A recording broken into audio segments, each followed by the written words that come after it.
ग्रामीण भागातील महिलांच्या डोक्यावरचा हंडा उतरवण्यासाठी सरकारने जलजीवन मिशन योजना आणली। प्रत्यक्षात मात्र ही योजना फेल ठरल्याचं चित्र परभणीत पाहायला मिळतंय।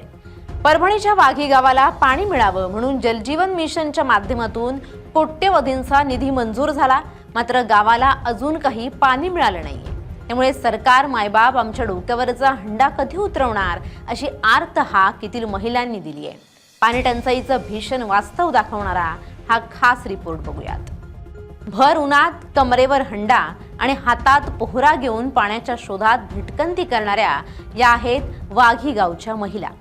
गावातील जलस्रोत आटल्यानं भर उन्हात या महिलांवर हंडाभर पाण्यासाठी भटकंती करण्याची वेळ प्रशासनानं आणली आहे। त्याचं कारण असं की गावाला पाणी मिळावं म्हणून सरकारने जलजीवन मिशनच्या माध्यमातून कोट्यवधी रुपयांचा निधी मंजूर करून दिला।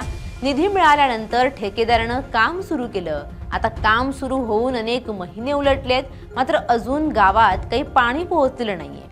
त्यामुळे मागील 20 वर्षांपासून येथील महिलांना दरवर्षी पाण्यासाठी भटकंती करावी लागते। पाणी नाही आम्हाला, सरकार काय आमच्याकडे बघत नाही। मोदी साहेब कुठं गेला असं एवढी आमची विनंती करा।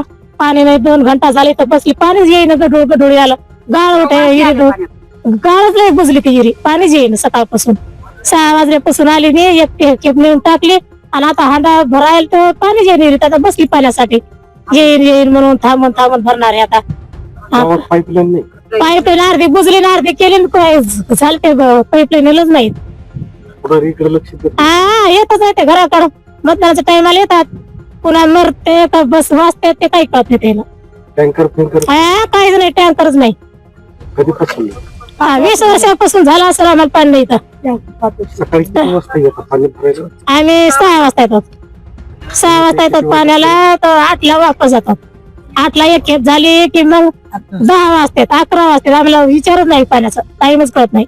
गावाला पाणी उपलब्ध करून देतो म्हणून अनेकांनी आश्वासनं दिली, मतदान घेतलं, मात्र निवडून आल्यानंतर पुढारी गावाकडे फिरकले नाहीत असा आरोप येथील गावकरी महिलांनी केलाय।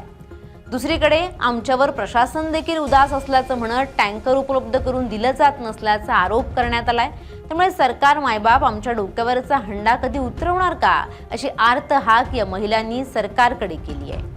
20 वर्ष झाले आम्ही पाणी भरून थकलो। आता आमचे लेकरं बाळ लहानचे मोठे झाले, किती दिवस पाणी भरावं। आता आमची मागणी सरकारला आमची डोक्यावरची भांडी खाली घ्यावा।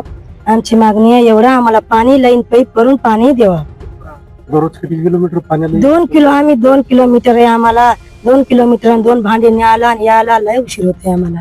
लेकरं बाळा घरी उपाशी आहेत, लेकरं बाळा घरी उपाशी आहेत। किती पाणी आण, किती काय करा। आमचे मालक आमचे शेतकरी शेतीत जाणं, त्याचा डब्बा करणं, पाणी आणलं, आमचं किती करणार आहे। ती आमची मागणी आहे सरकारला, आम्हाला एकदा पाणी करून द्या। किती वाजल्यापासून? आम्ही 6ला आलो, पाणीच नाही येईल। पाणी शेंदून थोडं पाणी येतंय। टँकर गिंकर काय नाही। 5 वर्ष झाले आमच्या गावाला टँकर नाही।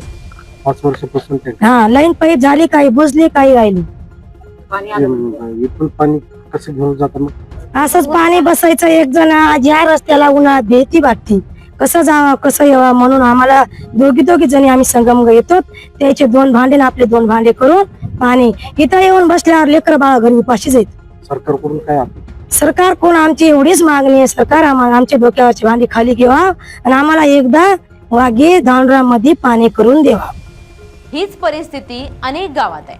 कुठे ग्रामस्थांवर विकत पाणी घेण्याची वेळ आली आहे, तर अनेक ठिकाणी महिला डोक्यावर पाण्याचा हंडा घेऊन वणवण भटकंती करतायत। या संदर्भात प्रशासकीय अधिकाऱ्यांना विचारलं असता त्यांनी कॅमेऱ्यासमोर बोलण्यास नकार दिला। मात्र ज्या ठिकाणी पाणी टंचाई आहे त्यापैकी 3 गावांमध्ये टँकर सुरू करून दिलं असल्याचं म्हणत प्रशासनानं आपले हात झटकले। त्यामुळे बाकी गावच्या पाणी टंचाईचा प्रश्न कोण सोडवणार असा सवाल या निमित्तानं उपस्थित केला जातोय। आता हे वास्तव पाहिल्यानंतर तरी प्रशासन जागं होतंय का हे पाहणं महत्त्वाचं ठरणार आहे। विष्णू सायगुंडे, LS मराठी, परभणी।